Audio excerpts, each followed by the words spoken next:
Une des convictions qui me pousse finalement à agir pour le bien commun, c'est le fait que j'ai envie d'aider en fait mon prochain. Envie de l'aider avec ce que je suis, avec ce que j'ai, avec les outils qui sont les miens.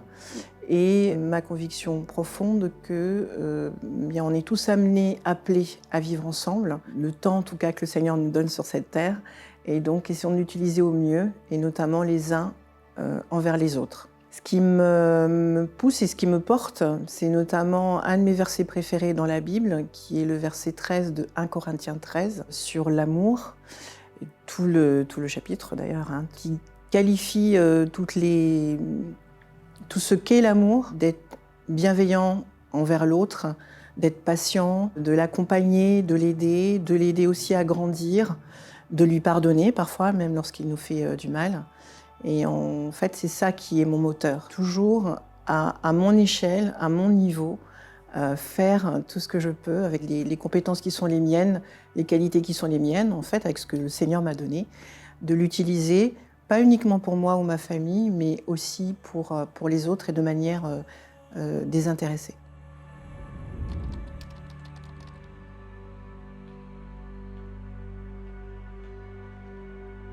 Ma culture protestante m'aide au quotidien à aller vers l'excellence.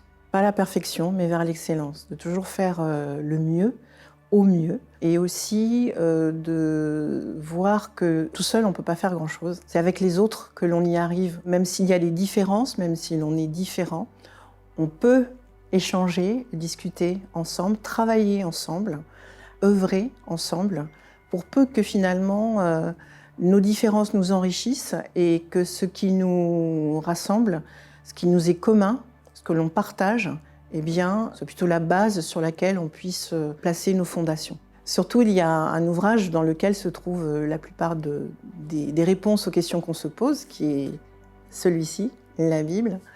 À l'intérieur, moi, il y a deux personnages en particulier qui m'aident dans leur démarche, dans leur manière de procéder. D'abord, il y a un homme qui est Néhémie, qui a tout un livre qui lui est consacré, qui se soucie des siens, des autres, et qui quitte sa position pour aller aider les siens. Puis il y a le modèle d'Esther, modèle de courage pour moi, qui effectivement prend des risques et qui est porté finalement pour aider aussi les siens, aider son peuple à survivre.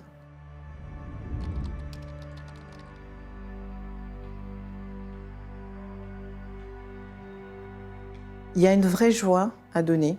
J'encourage tout le monde à l'expérimenter, à donner sans attendre quelque chose en retour. C'est fait un petit peu commun de dire ça, mais c'est une réalité. Il y a aussi une façon de regarder l'autre, comme je l'ai dit tout à l'heure, vraiment avec bienveillance, à lui porter attention et à écouter ses besoins et pas les nôtres.